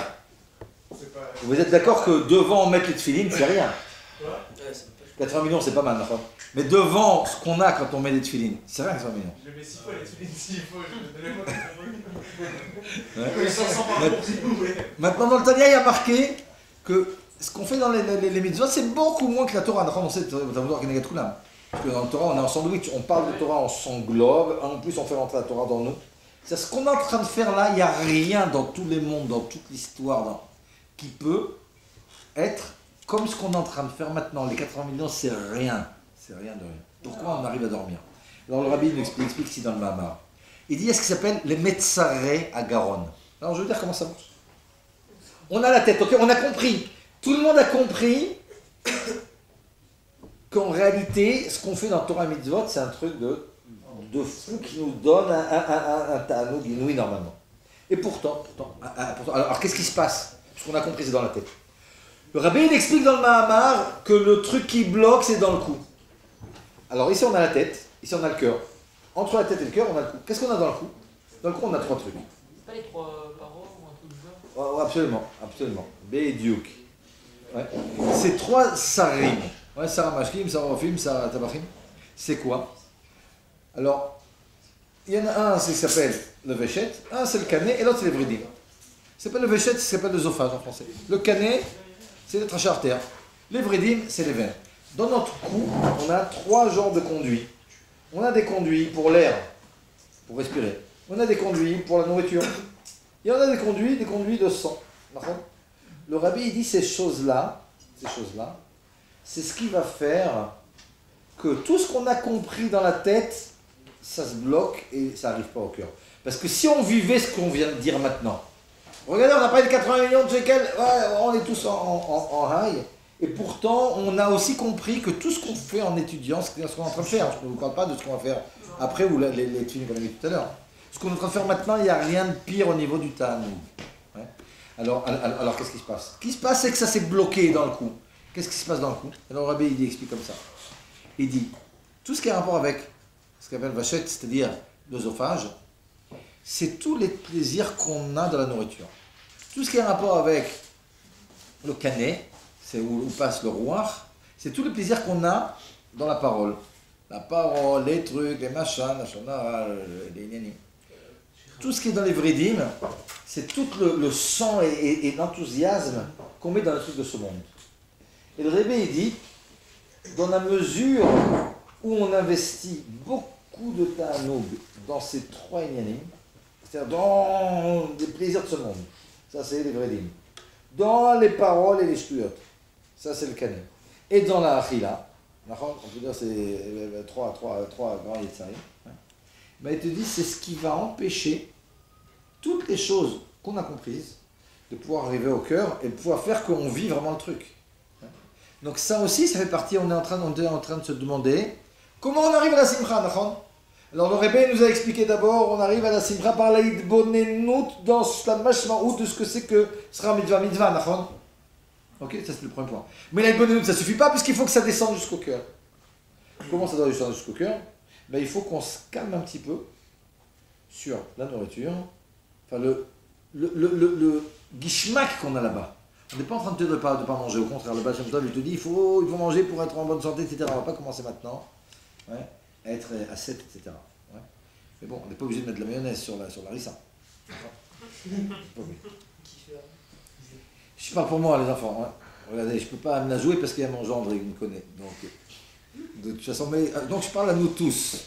Ouais. Je parle à nous tous. Donc finalement, si on se calme un petit peu sur les ta'anogim qu'on va mettre dans la chila, dans les dibourim et dans tous les plaisirs qu'on a dans ce monde, ben ça va nous donner la possibilité. Il faut évidemment au début comprendre. Ouais, la Bonenout nous dit le Rebbe dans Sra Mitzvah. Mais maintenant, ok, on a fait la Bonenout, il faut que ça puisse descendre. Donc ça, c'est le Inyan. C'est-à-dire, ça marche? Ok. Qu'on se rappelle de ce point-là, c'est important. Regardez. J'avance, je suis à la page 7. Il y a ici un truc qui est important. Regardez. Je vais parler de la Hidvadut qui est ici. Il y a un point important, comme ça que je vais vous faire passer. Le Rabbi, il dit, il y a quelque chose de très semblable entre l'enthousiasme qu'il y avait dans Shirat Hayam et la simra qu'on doit avoir dans les mitzvot. Le Rabbi, il dit la chose suivante. Il dit, pourquoi juste après Kriyat Yam Souf, ils ont fait Shirat Hayam?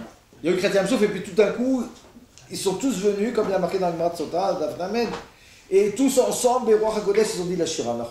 Ouais, plusieurs avis, comment ils ont dit la Shira, mais il y a eu quelque chose d'extraordinaire. Hein, c'est quelque chose comme ça qui est sorti directement. Comment se fait-il qu'après qu'il y ait Kriyat Yam Souf, tout d'un coup, les Israël, ils ont eu cet élan de remercier Akadosh Baruch Hu et on voyait qu'il y a une grande simcha, cette Shira, c'était une simcha. Pourquoi il y a eu ça? Le Rabbi, il explique que c'est un gilouï de Elokut qui peut nous donner de la simcha. C'est la seule simcha vraie que je peux avoir, et même dans les choses qui sont dans la klipa, c'est aussi parce que Akadosh Baruch Hu, il a mis de la Elokut là-bas pour qu'on ait la première profite, mais laissons ça de côté pour le moment. C'est uniquement un gilouï de Elokut qui nous donne la simcha. Donc il y a eu Kriyat Yam Souf, c'est un gilouï de Elokut, et donc on a eu une simcha, on a dit la Shirat Hayam. Le Rabbi te dit, mais on a vu que dans toute mitzvah, c'est un gilouï de Elokut. D'accord? C'est ce qu'on a dit. C'est quoi une mitzvah? C'est le Ratzon de Akadosh Baruch Hu. Le Ratzon de Akadosh Baruch Hu, c'est un avec Akadosh Baruch Hu. Donc il y a de la Elokut. Le seul truc maintenant, c'est le gilouï. Ouais, il y a de la Elokut. Mais le gilouï, c'est le fait finalement de prendre conscience de cette chose-là. Ben, de la même façon que lorsqu'on a vu un gilouï Elokut dans Kriyat Yam Souf, on a fait la Shira. Ben, si on prend conscience du gilouï Elokut, c'est-à-dire on est mégalé la Elokut, on prend conscience de la Elokut qu'il y a dans Torah, dans Mitzvah, dans Tfila, c'est sûr que ça va nous donner une simcha. Et cette simcha, elle va venir toute seule, c'est pas que je vais aller la chercher. Vous comprenez? Cette prise de conscience de ce qui se passe quand je fais Torah, Mitzvah, Tfila, ça donne de façon tivite. C'est pas que je dois aller la chercher et faire semblant. Non. De façon tivite, de la même façon que de façon tivite, on a fait la Shira, quand il y a eu Kriyat Yam Souf. Si j'ai une Bonenout et que je suis mégalé vraiment la Elokut qu'il y a dans Torah, Mitzvot et Tfila, ben, il y aura des partout. Cette simcha va venir seule, de moi-même. Ouais. Il y a en nous un potentiel de Elokut et de simcha et de ta'anoug qui est dingue. Il y a tout en nous en réalité. Ouais. Il y a tout en nous. Ouais, il suffit de se lâcher, quoi. C'est pas pour rien, on a dit que le Rambam nous a dit la imanout, celui qui se bloque. Celui qui bloque cette simcha, il aura un compte à rendre. Il ne te dit pas d'aller chercher midi à 14h. Ouais, le Inyan, il est en nous. Cette Elokut, elle est en nous. Il faut juste qu'on utilise le cerveau et le cœur qu'on nous a donné. Et qu'on ne les abîme pas. Zakol. Ok? Je passe à la page 8. Quelque chose d'extraordinaire. Là maintenant, c'est quelque chose de fondamental. Ce qu'on a dit jusqu'à maintenant, c'était fondamental. Mais là, c'est fondamental parce que le Inyan, c'est... Jusqu'à maintenant, on a parlé de simcha dans Torah, Mitzvah, Tfila. D'accord? Sam, je vais vous poser une question. Est-ce que vous pensez, mais dites pas Stam comme ça, il faudra justifier ce que vous dites. Est-ce que vous pensez qu'on doit avoir une simcha aussi en dehors de ça? Qu'on doit tout le temps être de simcha, mais il faut justifier pourquoi. Et même si je ne suis pas dans Torah, Mitzvah et Torah, Mitzvah et Tfila. Oui, bien sûr. Ok, mais pourquoi oui? Parce qu'on a dit que tout le Inyan de la Simcha, justement, C'était par rapport à ça, parce que là-bas il y a de la Elokut, c'est ça qui nous donne la simcha. Tu marches, tu as des bras, tu as des yeux, des sachets. C'est pas Tu marches, tu as des bras, des yeux, et donc quoi? J'arrive à voir, je suis content de voir. Les gens ne peuvent pas voir, ils n'ont pas de bras, ils n'ont pas de jambes. Ok, c'est un rapport, il y a fait moi ce que tu dis. Socialement parlant. Quand on parle. Socialement parlant, quand on parle à une personne, pas de sourire, par exemple, si on veut faire une affaire avec quelqu'un, on n'a pas de sourire, l'affaire elle va être beaucoup moins. Ok, mais ce que tu me dis là maintenant c'est tactique. Ok, je vais être Bessimcha, etc.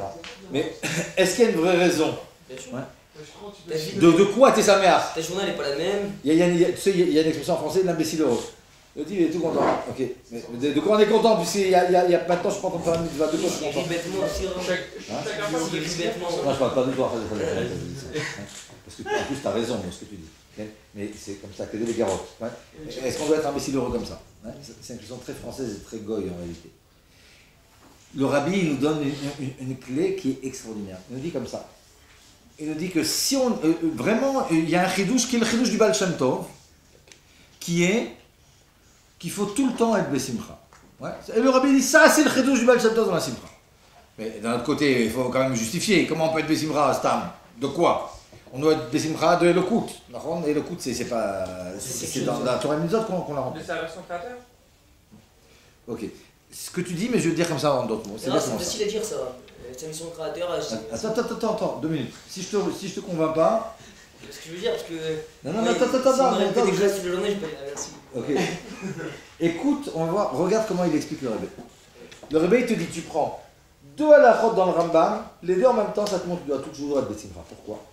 Parce que d'un côté, il y a halakha que le Rambam, il nous a dit tout à l'heure qu'il faut être Bessimcha dans les mitzvot que tu vas faire, d'accord?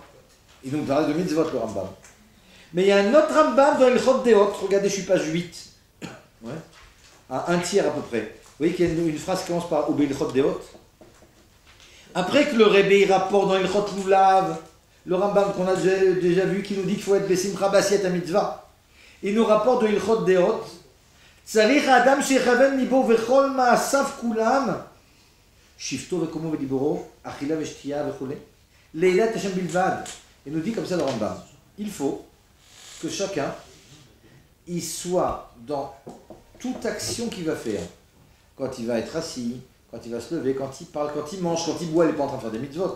Il te dit, il faut qu'il pense à l'Edat Hashem Bilvad, Nimtsa kol yama ovet Hashem tamid, kol ma'asra yu l'Hashem shamim b'chol derechadel. Et c'est un peu coupé, mais l'idée, il te dit comme ça. Il te dit, dans tout ce qu'on va faire, je le fais l'Hashem shamim. D'accord? Je suis en train de manger maintenant. Mais je mange. Il y a plusieurs façons de manger. Je peux manger, ok, je suis en train de kiffer. Non. Ok, mais quand je mange, je peux me dire, je mange, il faut que je mange. Je dois avoir de la force maintenant pour pouvoir après étudier, etc. Je vais me reposer maintenant. Je vais me reposer maintenant 1 heure. Au milieu de la journée, je suis fatigué, j'ai dormi que 5 heures, je vais dormir 1 heure l'après-midi. Ok? Je peux aller comme ça, de façon barbare. Je peux me dire, non, maintenant c'est dur pour moi d'étudier. Je vais me reposer 1 heure. Quand je vais me lever, moi je vais pouvoir étudier comme il faut. Maintenant, ça peut dire que les gens ils doivent étudier tout le temps. Des gens qui travaillent toute la journée. Ben, ils travaillent, là aussi. Si le type il travaille et que quand il va travailler, ben, il est conscient qu'il est en train de travailler ben, pour avoir de la parnassa, pour sa femme, ses enfants, le créneau des enfants, pour qu'ils grandissent dans la Torah, etc. Ben, tout ça, ça fait partie aussi de mitzvot. Ça fait partie de B'chol Derechadaou, ça fait partie de. Et comme Asera Leshem Shamaim. Donc, le Rambam, comme ça, il ne parle pas de Simcha là-bas, de l'Echot Deot. Il nous dit que toutes nos actions, on doit toujours réfléchir à les faire, les Shem Shamaim pour le Baruch Hu. Et le Rabbi, il te met les 2 à côté. Il te dit, vu que d'un côté, tout ce que tu fais, quand tu t'arrêtes, et quand tu manges, et quand tu bois, et quand tu marches, et quand tu parles à ton ami, tu dois faire ça, les Shem Shamaim. Ça peut être toujours même avec, tu parles à ton ami, tu peux te dire, ouais, il a l'air un peu en ligote comme ça, et tu vas dire un mot sympathique, un sourire, un truc. Tu rentres finalement, et il y a des nuits où c'est pas directement une mitzvah, mais ok, je travaille, mais pendant mon travail, et le type il répare une voiture. Ok. Et il répare la voiture d'un arabe, et c'est pas qu'il répare la voiture de quelqu'un qui va faire une mitzvah. En général, c'est les Arabes qui parlent les Juifs, mais disons. Aussi, il fait ça pour sa parnassa, pour pouvoir avoir une vie de Torah mitzvot. Donc, c'est quelque chose qui fait partie de façon globale de ce de mitzvah. Et bien, puisque nous dit le Ramban d'un côté, tout ce que je dois faire, c'est les shem mitzvah, et d'un autre côté, les mitzvot, je dois les faire besimcha. Ben, tout le temps, je dois être besimcha. Mais ce n'est pas l'imbécile heureux des goïms, attention. Et ce qui est tout à fait vrai, c'est que être stam comme ça, content, ouais, super. Et après, on parle de Timra Betarata, c'est autre chose. Mais je veux dire, c'est pas ça le Inyan. Le Inyan, c'est vrai qu'on doit tout le temps être besimcha.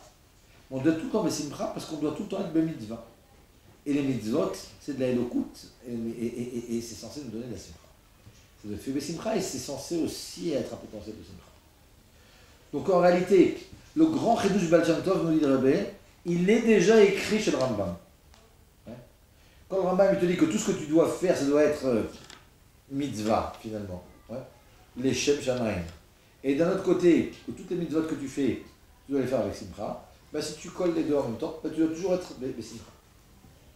C'est extrêmement important. C'est extrêmement important parce que dans tout ce qu'on a vu, on voit qu'on n'arrive pas à séparer la simcha et l'elokut. La simcha, elle vient grâce à l'elokut. On a dit, Gilou elokut, Nachon Akrat Semsouf, etc. C'est ça qui donne la simcha. Cette elokut, elle est uniquement dans Tfila, Limoud et Mitzvah. Vous dire, elle est partout, c'est vrai. Tu n'étais pas mégalé avec le dans la bouffe, tu n'es pas mégalé autour, même si. C'est un Gilouï de l'elokut qui nous donne la simcha. Okay. Mais Gilou elokut, c'est uniquement dans les mitzvot de façon générale, c'est vrai. Mais comme le moussak de mitzvah, c'est quelque chose de beaucoup plus large que ce qu'on croit. C'est pas uniquement du bigotisme. C'est pas comme chez les chrétiens, où on a l'église et puis on a... Chez nous, c'est toute la vie qui est comme ça. Parce que tout ce qui est les Shem Shamayim, c'est aussi.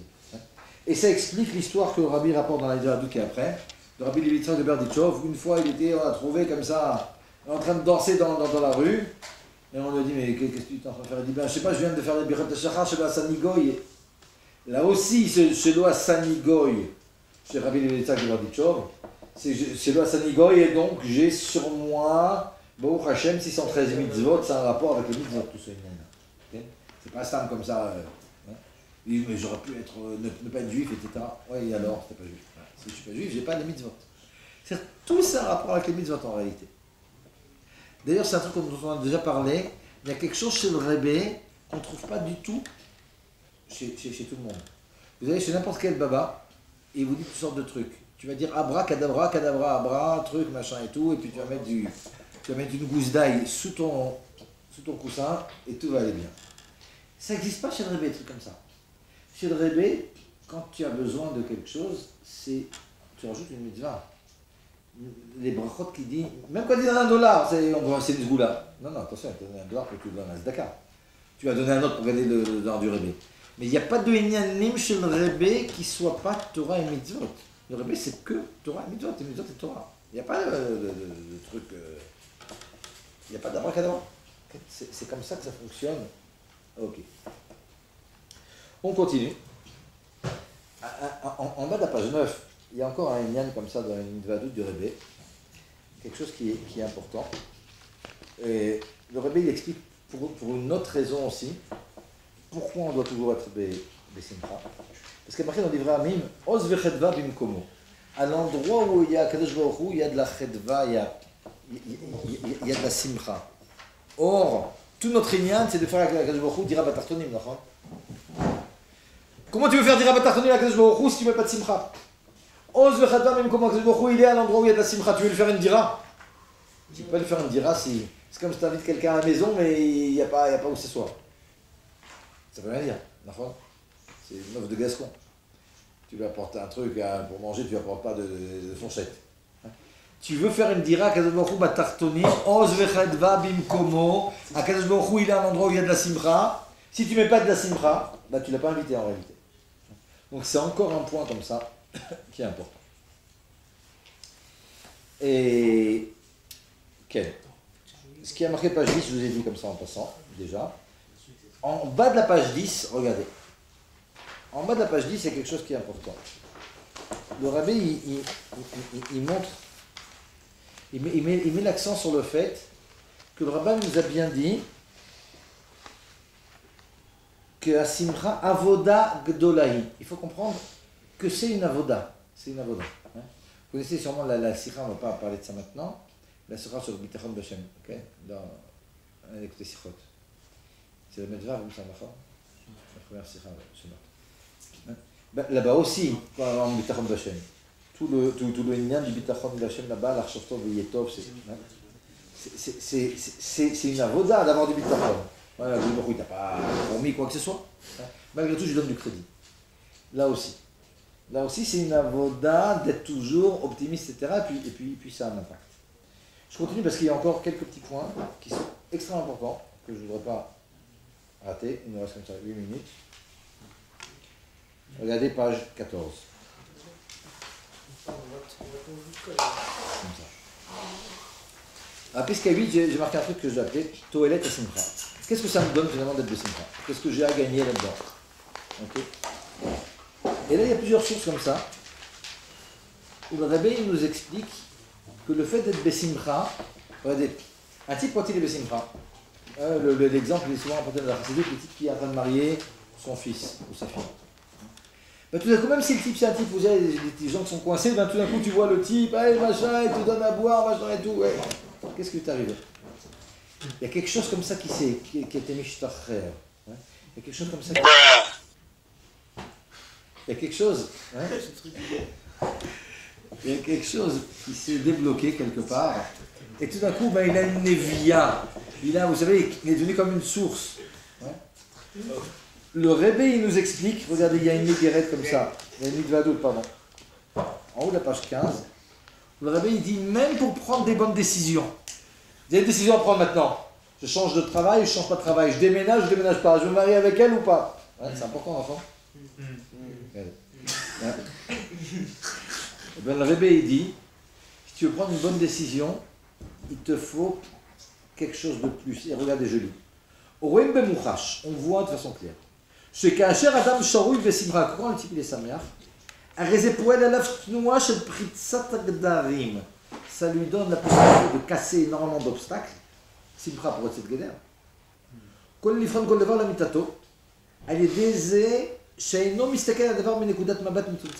on est besimcha, on n'a pas la 4 minutes comme ça, vous savez, on est comme ça, mesquin et tout. Et quand on est mesquin et on a de la rachmanut sur soi-même et tout, on voit les choses en petit.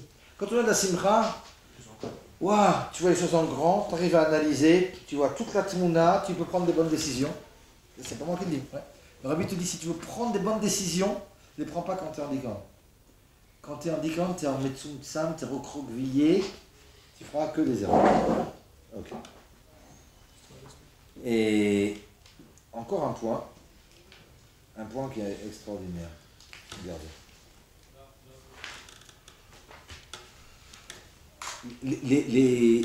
Il y a encore 3 sources ici, de Igrot, du Rebbe, qui sont fondamentales, on va les lire ensemble. Regardez. La première, c'est une doute. Mais voir Bedrouché Chassidut, nous dit le Rebbe, Godel Malat Simrash pour cette Geder, Ad Kedekar, chez l'idée à Simcha, Mishtanet, et Adam, la Katse, la Katse. C'est expliqué dans la Chassidut que la Simcha, ça casse les barrières. Continue le Rebbe. ומזה מובן שפריצת גדר דעניין השמחה היא גם ביחס לטבע דבית דין של מעלה. Le Rebbe il dit, vu que la simcha, c'est pour être geder, ça va même changer les lois du beit din en haut. Quand tu vas être besimcha, tu vas faire changer des choses en haut. כלומר, אף על פי שמדובר אודות טבע של קדושה, תיבת בית דין של מעלה, malgré le fait qu'il s'agit de קדושה, c'est le בית דין en haut avec les malachim, avec les tout ce que vous voulez. מכל מקום, על ידי עניין השמחה, משתנה הטבע עד לשינוי מן הקצה לקצה, המשכת חסד ורחמים באופן של בלי גבול. De la même façon que lorsque on est besimcha, le type, on a dit, le type qui était bloqué d'habitude, il est besimcha tout d'un coup, hein, parce qu'il marie son fils, tout d'un coup tu vois le type, il a changé de teva, hein, il est super, machin et tout. Il te dit, mais ça a un impact aussi en haut. Quand il y a de la simcha en bas, Ben, Kadosh Baruch Hu qui aurait pu dire, bah non, maintenant, bah, le type va faire un accident, ben non, il va pas faire l'accident, et puis il aurait pu perdre de l'argent, ben, il va gagner de l'argent. Ouais. Tu changes les choses. C'est le premier point. Deuxième point ici, le Rabbi dit la chose suivante. Il rapporte un Zohar qui nous dit que ce qui se passe en haut, c'est à l'image de ce qu'on fait en bas. Mais regardez, je vais juste lire ce qui est en bold. Venosaf al kolze pasku bazora kadosh. Au début, le Rabbi dit des choses un peu cyniques comme ça. Il dit, remarquez dans le Zohar, c'est que chez Marim Panim Atsuvot, que quand le type il fait une table d'enterrement, Morerim Chaz Shalom al Derer Zegam Milmala, ça entraîne qu'en haut aussi, on va faire la tête. Machanken, chez Adam Omet Besimcha ou Besiviat Ratson Er Sheye Matzavo. Parce que le Rabbi il dit, au début de ce truc un peu cynique, ouais, je vais vite pour.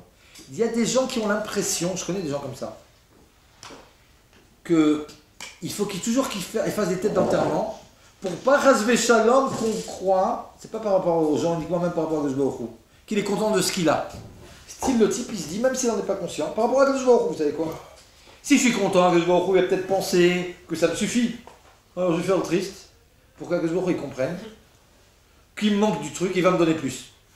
Le Rabbi il a écrit ça, c'est ce qu'il écrit ici. Hein, il dit, il y a des gens qui sont comme ça, ils vont toujours faire des têtes d'enterrement, ils vont penser comme ça va marcher. Vous savez que quand vous ramassez de l'argent pour une yeshiva, si vous montrez ici, il y a un trou. Je sais pas, il y a un trou là-bas, si vous avez vu, comme ça, derrière le mur. Il y a un type, je sais pas, il y a un trou. Hein. Maintenant, tu veux ramasser de l'argent. Tu vas pas faire une photo et montrer. Regardez, on est meskelim, il y a des trous dans le truc, machin et tout. Il y a des plaques. Au début, quand la yeshiva, quand on était dans un sous-sol, il y avait des rats, des trucs. Personne ne nous donnait de l'argent. J'avais besoin une fois de 1000 shekels pour acheter un réfrigérateur, j'ai pas trouvé. Pourquoi? Les gens, ils n'aiment pas les trucs mesquins. Tu fais des trucs, tu veux faire de la peine et tout. Ouais, on n'a pas de quoi payer l'électricité. Ok, les gens, ils te disent, ah, c'est bien dommage. Si j'avais de l'argent, je t'aurais donné. Hein? La même personne, les gens, ils aiment bien l'Atzlacha, ils aiment bien les trucs. Ben, tu lui dis, bah non, au contraire, on a que 3 étages, mais il nous en faut 6. Ben, là, tu trouves tout le monde pour t'aider. Ben, ça marche comme ça aussi avec Kadosh Baruch Hu. Tu fais tête d'enterrement, tu veux faire un mesken. Ouais, Kadosh Baruch Hu, je suis vraiment mesken. Kadosh Baruch Hu, ça marche pas. Mais au contraire, quand tu es Bessimcha, regardez ce qu'il dit au nom du Zohar. Venosaf al kol zeare, parce que Bazora Kadosh et Kshemarim Panim Atsuvot, Morim Chaz Shalom al Derer Zegam Milmala. Le type fait une tête d'enterrement, en haut aussi, ça marchera comme ça. Machen Ken Hashem Ishno. Kshadam Omet Besimcha, Besviat Ratson Er Sheye Matzavo, Areze Atzmo Betiva Matzav. Ouais, quand on va être content, là-haut aussi on sera content et ça va envoyer du Shefa. Vous connaissez le pidéen, Atzabiem, qu'est-ce que c'est ça? Atzabiem, c'est les idoles. Mais comme ça, le Rabbi Amtsaïn, Atzabiem, le Ratzvout, qu'est-ce que c'est ça? Parce qu'il en manque du Kisabézam. Les gens, c'est comme ça. Atzabiem, qu'est-ce que c'est ça? Et ils pensent que le truc, et ils sont contents, et ils ne sont pas contents, en fonction de ça. Dernier point, en haut de la page 16, on va s'arrêter là. Et après, Asimcha Betarata va mettre Kedai chez Tikro, parce que c'est tout le nom de la Géoula. Le Rabbi dit la chose suivante, et je voulais vous le dire comme ça. Hein.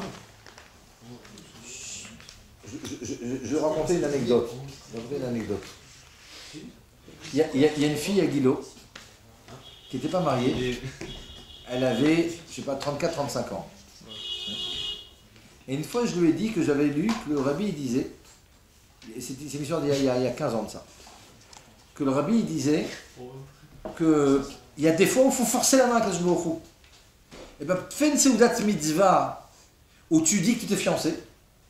Elle n'était pas fiancée de la fille du tout, il n'y avait même pas de chidour.